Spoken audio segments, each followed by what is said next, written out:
Vamos a dejar, vamos a dejar de compartir para compartir lo que sería la pantalla. Déjenme ver si todo está listo. A ver. Ya sí, aquí está. Ok.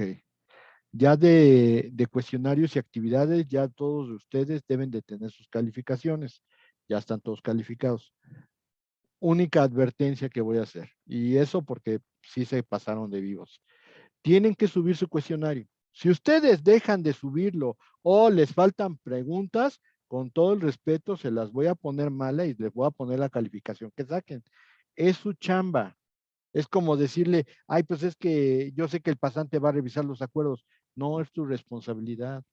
Entonces, ahí sí, en los cuestionarios, no lo suben o no lo suben completo, les voy a empezar a bajar puntos. Y después, cuando lleguemos al recuento, van a empezar a querer chillar. Por favor, hagámoslo bien, hagámoslo como debe de hacerse. Por favor, nada de que, ay, pues me va a poner la calificación que sacó mi coordinadora. No, no, no, no. Ustedes tienen la obligación de subirlo y hay que subirlo. Si tienen preguntas que no subieron, esas se las voy a poner mal.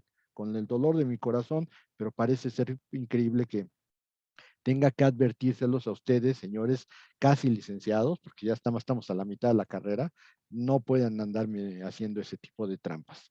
Otra cuestión, tengo que hacer mucho énfasis. Si están haciendo el trabajo en equipo, tienen que ser las mismas respuestas del equipo. Eso es increíble también, porque ya cada quien contesta lo que quiere y no son iguales las respuestas. Aguas con eso. También, si veo que están ostensiblemente mal, se las voy a poner mal. Así que mejor aténganse a lo que tu equipo establezca, por favor. Y los coordinadores, atención a la subida del cuestionario. Eso es muy importante. Ahora desde el Zócalo, les invito a ver el Zócalo, ahí está el Zócalo capitalino, estamos celebrando fiestas patrias, entonces me ocurrió que este es el mejor momento. Muy bien, vamos a compartir, a ver si ahora sí ya está todo.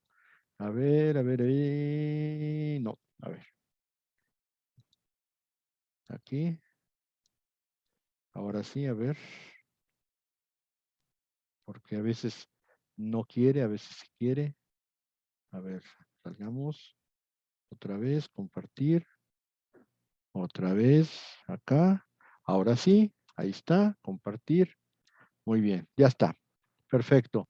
Entonces, aquí estábamos en este fue el que teníamos anteriormente, con los tres momentos en la historia, en la vida de los tratados. Cuando habla, cuando opera y cuando entra en vigor un tratado. Creo y espero que ya no haya conflictos en eso. Pero bueno, haciendo un breve resumen, habla cuando se le menciona como posible solución a un caso concreto.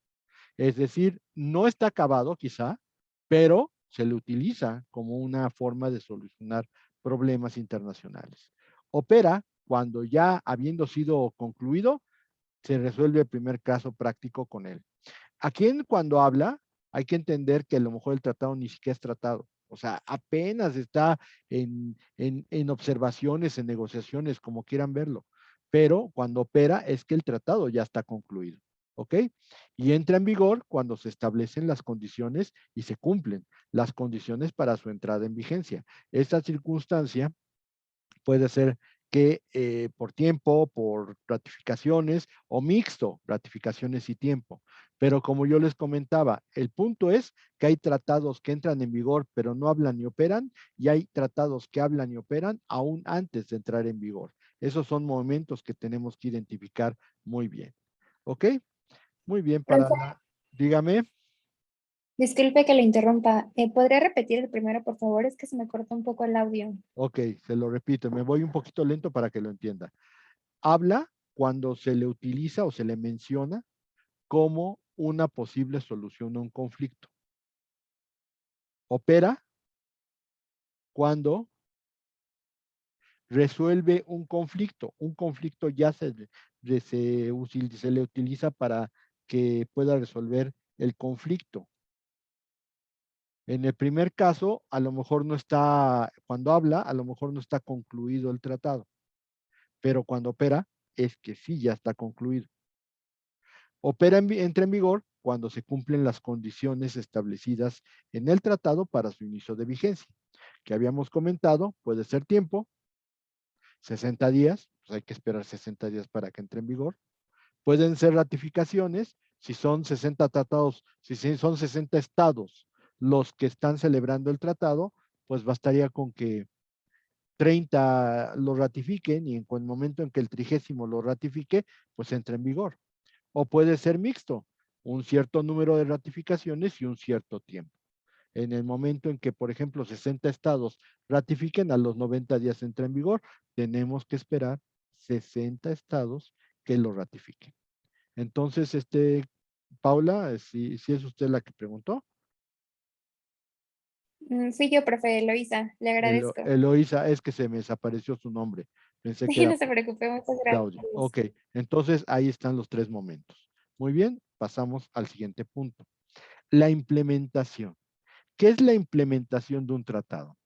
Hay tratados que no requieren de ninguna forma una legislación o una modificación a la legislación para que puedan utilizarse. Un tratado de fronteras difícilmente podría necesitar una ley de fronteras para que entre en vigor o para que se le pueda aplicar. Sin embargo, hay una gran cantidad de tratados actuales en donde se tiene que hacer una modificación al marco jurídico para que se puedan llevar a cabo los fines del mismo tratado. El ejemplo que voy a poner es el Estatuto de Roma. El Estatuto de Roma, que es el constitutivo de la Corte Penal Internacional para México, fue muy problemático que entrara en vigor o que nosotros aceptáramos la jurisdicción de la Corte Penal Internacional. Y no lo hicimos bien, ¿eh? Pero aquí, ¿por qué? Porque la gente decía, si hay 2 instancias en el área penal en México, dejar a la Corte Penal Internacional tendría que considerarse como una instancia extra, o sea, sería como que hubiera una tercera instancia. A final de cuentas, es como el amparo. El amparo no es la tercera instancia, aunque muchos penalistas lo utilizan en ese sentido. Ay, es que, ¿qué vas a hacer? Pues voy a la tercera instancia. ¿Cuál es la tercera instancia? Ah, voy a tramitar el amparo. No, el amparo es un juicio aparte, mi amigo. Entonces, el amparo no puede ser una tercera instancia. Ah, que los penalistas lo hacen a cada rato y siempre dicen que es la tercera instancia. Pues sí, o sea, tal vez puedo entender hasta en cierta forma que tú le digas que es tu tercera instancia, pero no, los juicios en México solamente tienen 2 instancias. Por lo tanto, pensar que hay una tercera, pues es una cuestión irreal. Pero en este caso, la Corte Penal Internacional en su momento se consideró que podía ser una tercera instancia. Y aparte, si ya había sido juzgada una persona con base en los órganos internos, se consideraba que si llegaba a la Corte Penal Internacional se corría el riesgo de romper el principio jurídico de que nadie podía ser vuelto a juzgar por las mismas causas. Entonces, por eso precisamente, espéreme tantito, que me está hablando una dentista, espéreme. ¿Qué pasó, doctora? ¿Doctora? ¿Qué? ¿Qué? Buenas tardes, ¿cómo está? Bien, estoy en clase. ¿Qué? es- Dígame. ¿Perdón? No, no de una vez, doctora, ¿me iba a cambiar la cita?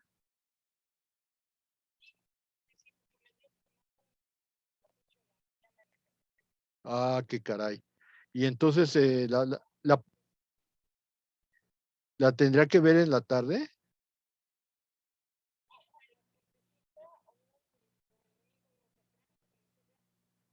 Déjeme comentarlo con Carla y le aviso por WhatsApp. ¿Le parece? Ok, muchas gracias. Perdonen.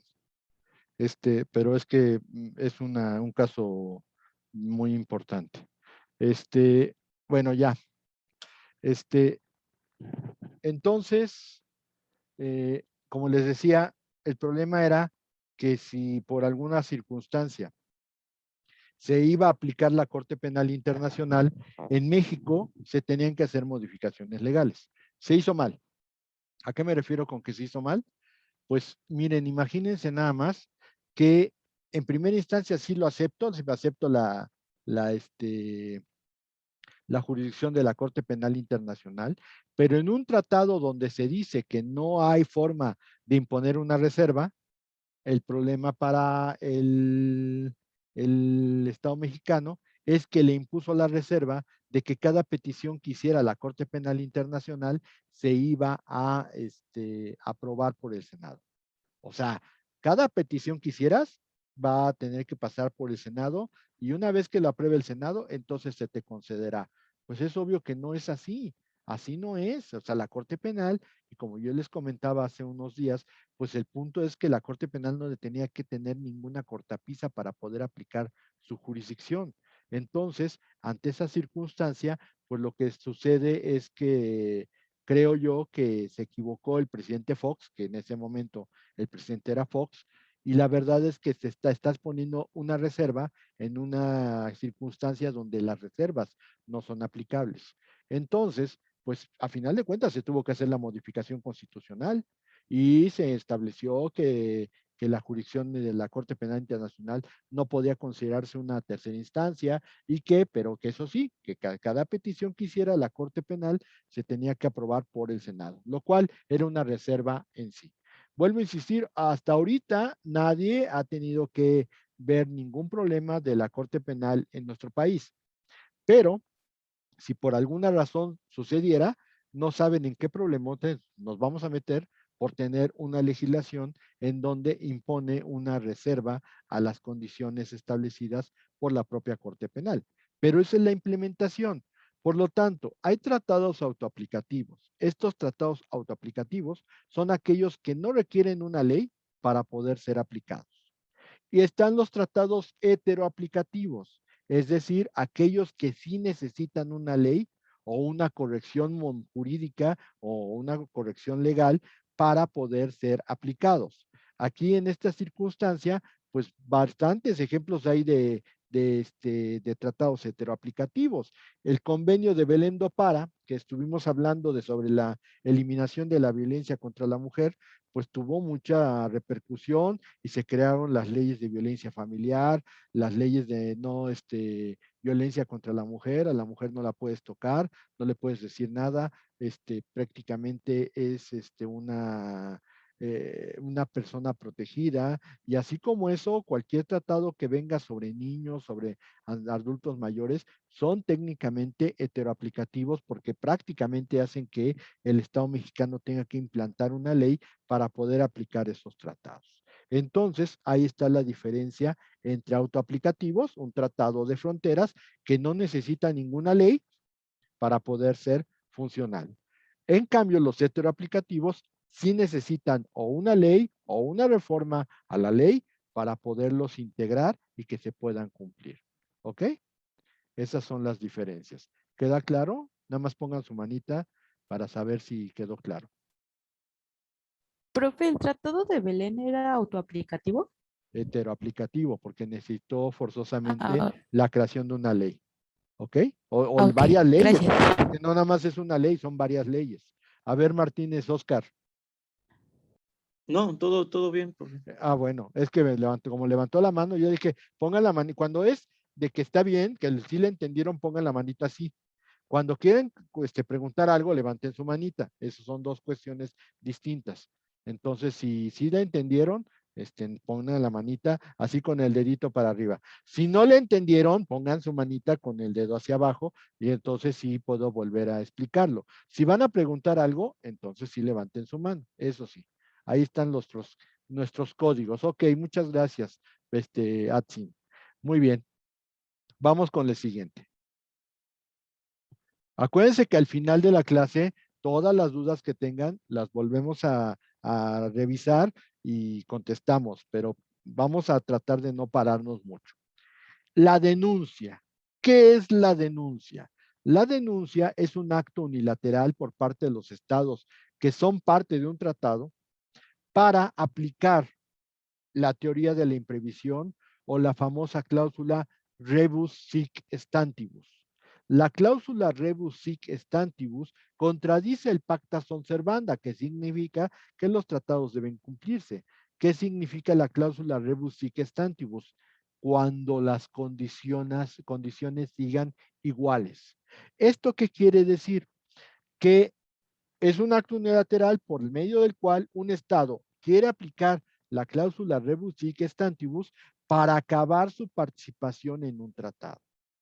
Es decir, la idea es que yo voy a aplicar la cláusula rebus sic stantibus porque las condiciones bajo las cuales celebramos el tratado ya no son las mismas. Y por lo tanto, si ya no son las mismas, a lo mejor me puede provocar obligaciones que no quiero o no puedo cumplir. Entonces, bajo esta circunstancia, se entendería que el Estado quiere dejar de pertenecer al tratado. Pero aquí viene una situación. En el medio internacional, cada vez que a un Estado se le ocurre la idea de denunciar un tratado, la idea es que ya lo está abandonando y por lo tanto ese abandono es automático. Y como yo pongo en la diapositiva, no es cierto. No implica abandono automático y lo voy a explicar. Cuando yo pongo una denuncia sobre un tratado, yo lo que quiero saber es cuál es la posición de los demás estados. No es de que ya los voy a dejar, sino yo le digo a los demás estados, no quiero ser parte de este tratado porque las condiciones bajo las cuales se celebró ya no son las mismas. Y entonces la idea es que yo quiero saber qué es lo que piensan los estados de esta circunstancia. En primera, esto es como el matrimonio, muchachos. No puedes estar en un matrimonio tú solito y mucho menos puedes estar solventando un matrimonio tú solito. Si la otra persona ya no quiere estar contigo, lo que menos puedes hacer es obligarlo. No lo obligas. Yo sé que esto les duele mucho a las muchachas, perdón, porque muchas veces me he encontrado así como dice la canción, son medios tóxicas, y entonces dicen, no, Chaca se casó conmigo y ahora que se amuele, y ahora que me aguante. O sea, si ya su marido ya no quiere estar con ustedes, déjenlos ir, ni modo, se fue. Lo mismo debería de pasar con los hombres, que también hay hombres tóxicos. Tampoco voy a decir, ay, no, todos los hombres son abnegados y razonables. No, hay muchos que son tóxicos y que también dicen lo mismo, ¿no? Ay, no, es que si se va, que se amuele porque ya está casado conmigo. Señores, en un matrimonio, si una de las partes ya no quiere estar, mejor acaben con todo. Sí, si su preocupación es que te vas a ir con una mano delante y otra detrás, sí, eso va a pasar. Yo cuando me divorcié, me fui exactamente así, con una por delante y otra por detrás. Y a final de cuentas, todo lo rehaces. O sea, afortunadamente no se te quita ni tu trabajo ni nada, todo lo todo lo puedes volver a tener. Pero el problema es que una relación fallida ya no funciona. Eso es algo bien cierto. En el medio internacional es similar. ¿Para qué quiero un Estado que me dice que no quiere estar en el tratado? Pues ¿cómo lo obligo a que sí esté en el tratado? Si a final de cuentas somos iguales.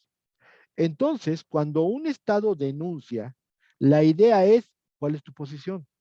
Y la posición del otro Estado o de los otros Estados puede ser desde una muy dura hasta una muy razonable.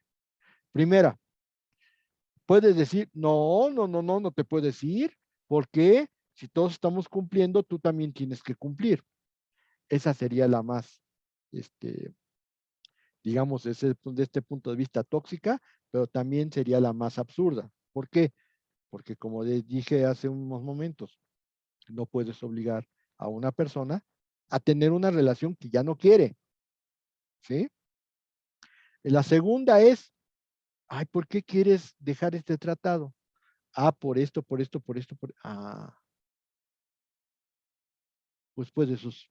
puede que tengas razón.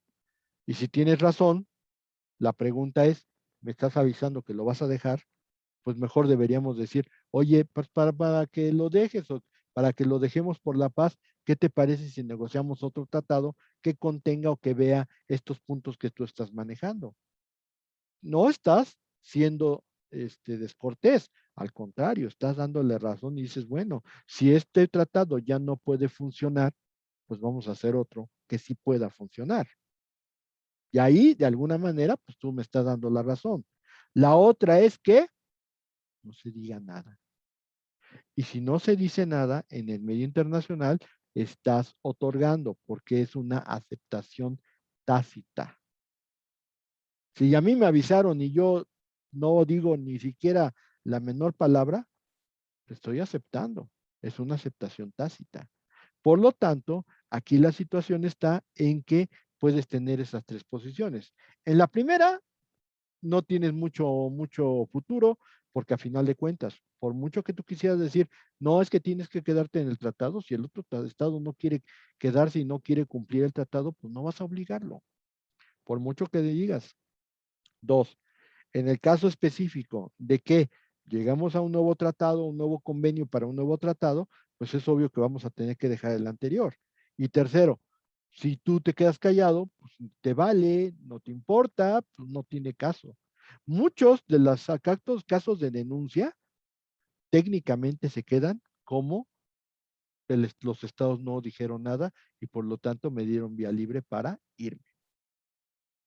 Por lo tanto, aquí la situación está en que la denuncia, como se dicen algunos autores, no implica abandono automático, sino al contrario, los efectos es o das por terminado el tratado, o bien te permiten retirarte del tratado, o bien puedes